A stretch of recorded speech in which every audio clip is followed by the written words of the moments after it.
Dekada 70 pa nang umupa ang mga magulang ni Jean sa Maharlika Livelihood Complex.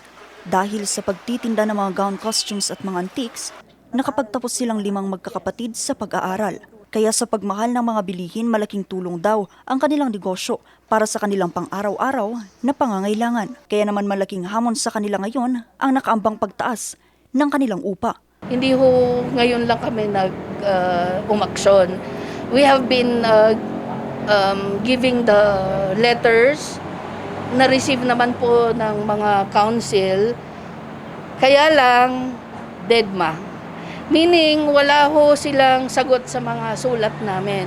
Ang nasabing pagtaas ng upa nakapaloob sa panukalang ordinansa na Interim Policy Guidelines for the Maharlika Livelihood Center. Sa planong rental policy ng nasabing ordinansa, itataas ang kada square meters na inuukupa depende sa inuupahang palapag. Ang mga stalls sa basement ay mayroong 30 pesos na upa sa kada square meters kada araw.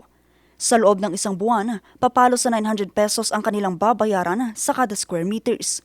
Iba naman ang upa sa ika-6 na palapag kung saan ang daily rate kada square meters ay 24 pesos. Ibig sabihin sa loob ng isang buwan, aabot lang sa 720 pesos ang kada square meters. Sa kaso ni Jean na nag-uupa sa second floor, papalo sa higit 30,000 pesos ang buwan ng upa niya. Halos doble ito kumpara sa binabayaran niya ngayon na 15,000 pesos. Pasado na ito sa ikatlong pagbasa sa konseho at inendorso na ito kay Baguio City Mayor Benjamin Magalong noong March 4 para aprubahan. Pero inalmahan ito ng mga tenants. Ang idea lang po is i-retain muna kung ano yung rate na makatarungan or yung rate na nasa amin at the moment.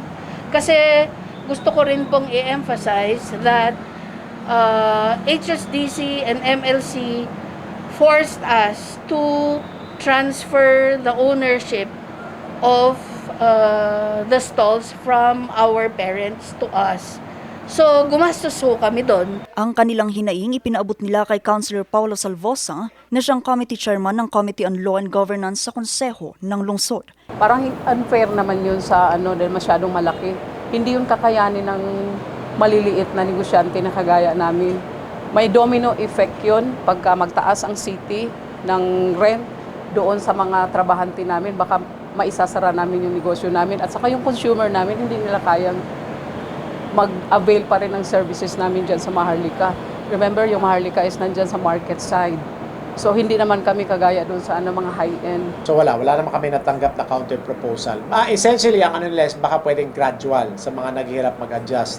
So, napag-usapan na lang namin kailangan muna malaman ng management sino ba yung nahirapan. Kasi marami din naman na nagsasabing okay na sila.